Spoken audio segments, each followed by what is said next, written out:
Now, from the nation's capital, here's your Pentagon Channel podcast. The Air Force may be best known for what it can do in the sky, but one group of airmen is showing they have some pretty fancy moves on the ground.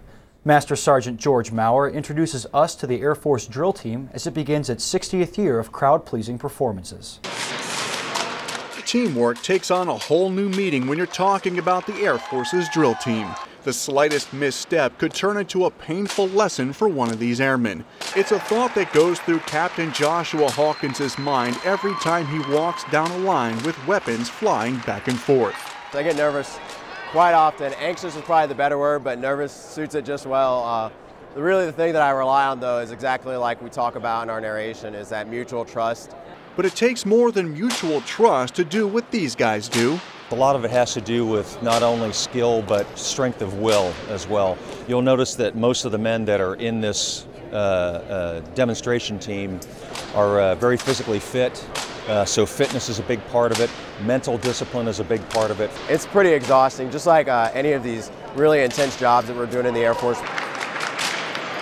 Mental discipline certainly comes in handy when you're twirling a weapon at speeds of up to 40 miles an hour, just inches from your body.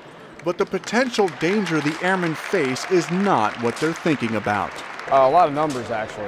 Everything is counted out, different sequences and numbers and things like that. Every move has a name, so just different names of moves and what count we're on, things like that. Just pretty much is a big numbers game. In Washington, D.C., the drill team held its unveiling performance for the 2008 season before a large crowd that seemed to like what it saw. I feel more inclined to perform harder or better when the crowd is louder.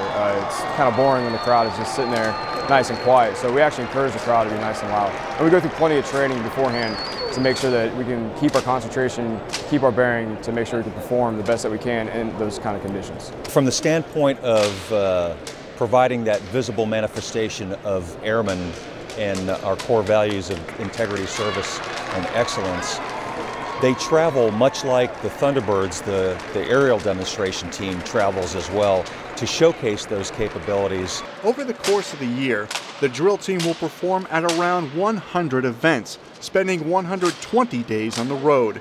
Then there's all the time the airmen spend perfecting their moves. We actually spend literally about 10 to 12-hour duty days training. That's what we do. And we want to get this right and perfect for the Air Force. The Air Force drill team is the only professional military drill team which attempts this next sequence, considered one of the most dangerous performed.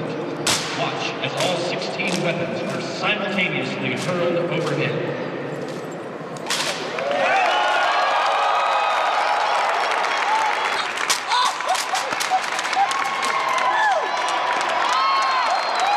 Air Force Master Sergeant George Maurer, Pentagon Channel News.